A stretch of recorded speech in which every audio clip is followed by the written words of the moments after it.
To our second hour of Freight Waves now on this Friday morning. We've got the Truck Talk man himself back once again, Truck Tech man, that is, Alan Adler, back with us to talk a little bit about his Friday edition of the newsletter. And Alan, I totally didn't even realize that you were coming back on with us, and so I had to tease it a little bit. But let's get into what's going on with the charging portion of the news from your electric vehicles Truck Tech today.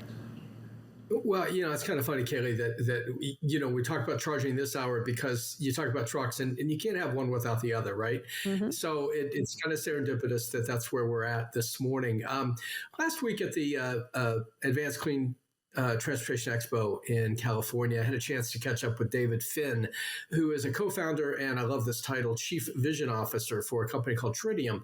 That's an Australian company that has been involved in high power electric charging, fast charging, direct current fast charging, really for about a decade. They built their first fast charger in 2012 for a company in Australia. It kind of gave them an identity. I mean, these guys used to race solar cars. That's what they did from the time of their founding. And then they realized that they were really meant to be in the EV charging space. And so now they're starting to get into truck charging, and I've seen them around a little bit, and it made me curious and made me want to find out a little bit more about them. And so that they're sort of the essay at the top of Truck Tech today. And Alan, this is going to be definitely something that has to go hand in hand, as you mentioned earlier in this segment here. When you're looking at the different technologies within this sector, is there anything that is kind of outpacing another one? When I think of new initiatives in any kind of segment, and I think of like cell phones, computers, things like that, sometimes the hardware or sometimes the software outpaces the other one. Is there anything that you're seeing in this segment that is outpacing something else? Well, I think in general, this is for trucks because they're so power hungry, right? A lot of batteries, and it takes a long time at a low kilowatt charging to charge these trucks. And one of the issues with trucks is they're only good if they're working, right? If they're running. And so getting charging times down to, something close to or comparable with diesel filling is the goal. Now, I think you have to understand, of course, that there are limits to battery electric trucks. You can add all the batteries you want, but you're going to cut away at the cargo capacity by doing that. So we're probably looking at, tops of maybe 300 miles roughly for an electric truck on a single charge. The idea is to get that charge done as quickly as you can. So high-powered chargers are really the thing, if you will, developing this space and enough of these to meet the demand either behind the fence at companies or even in a public setting. More on that in a few weeks. But right now, the idea of putting in a charger at 150 kilowatts, maybe higher, that can take care of some of these fast charging needs is really where the state of the industry is heading. You've got a lot of players here. You've got ABB, which is, a Swedish company that has been doing this for a long time. You've got Signet, which is another company. You have a company called I'm going to forget the name, but I apologize. But they're already working with Traton's man unit. They're working with PACCAR, to make the chargers. A lot of these companies do make what are called white label chargers. That is, they don't put their name on them. You get to put your own name on it, but they make it for you. And Tritium did this on electric chargers for a company called ChargePoint, which you may have heard of. They do a lot of electric charging for passenger cars. And that's really where Tritium started, was with the passenger car space. But they do see real potential for electric trucks. They're doing charging units right now for Nikola, mobile charging units. And that's one of the reasons why Nikola got to actually have some gross profit in the first quarter, was because they were able to lease out these trailers that had 275 kilowatt chargers in them to some of their dealers and some of their early customers. So you're seeing it. They're doing charging for Volvo, for example. At the ACT Expo, you had a Tritium charger right there with the Volvo VNR Electric. And so, Alan, that feeds right into my next question, is how transferable is that passenger car charging technology into now the truck charging technology? Because I think about Tesla, who's had the chargers, the superchargers up on the market for now several years, and they seem to be pretty successful with that initiative. But how well does that translate now over into charging the mass amounts of batteries that are needed for battery electric trucks?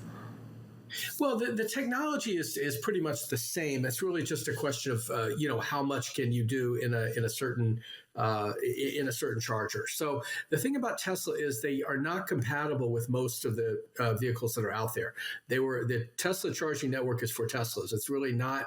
It did not go with the standard that the Society of Automotive Engineers, or SAE, put together. So you can't really use the Tesla chargers. They're a good example of how something could develop, but it's not going to be their chargers that are usable. Now, Rivian, which is doing electric trucks, is going to do chargers that are compatible. So you could get some public charging and that sort of thing off of that. I think what you're going to see, though, is as we get out to what is called megawatt charging, the really, super high power where you can do multiple vehicles at one time, trucks or whatever, is that you will have more opportunity to charge more vehicles faster than you do today.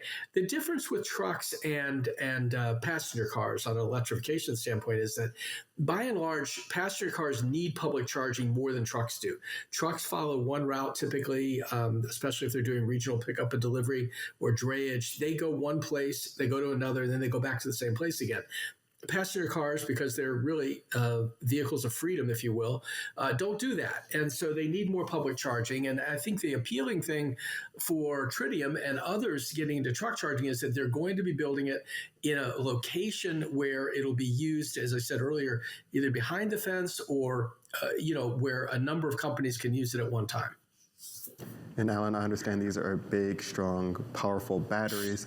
And I have a little bit of a question from earlier on. You mentioned where the industry is headed, but I have to bring it back to cell phones once again. I was a big fan of Android back in the day, of just being able to pop out my battery and put in a new one. Do you see any room in this industry, for example, of just battery swaps to be a standard and a small niche for the electrification of trucks? It's something that was talked about years ago in terms of battery swaps. And some of these batteries that, do weigh 1,000 pounds, they're, from a maintenance standpoint, they're very easy to move in and out of the trucks, depending how they're, put in there. But the idea of actually swapping out batteries is very, very it may not be as time consuming as it is, labor intensive. And so the idea of swapping out a battery, there will always be some that will try to do that. There's a company out of Israel, I can't remember the name of it, that was very big into this space a while back, but they really didn't gain any traction. And so the idea of battery swaps probably is not going to be, right up there with, charging. The thing we're waiting for, and they're waiting for, passenger cars are waiting for it, obviously, in trucks, is a battery that has greater energy density. That is, whether it's solid state or however it's done, it can hold more energy. And if that's the case, then the charging becomes less critical because you don't have to charge as often. But right now, we're not to that point of having, really dense energy packs in these batteries. And so there are limits. We'll see where we can get from that. Alan, thank you so much for joining us twice this morning. Great to have you as always, and we'll talk to you next week.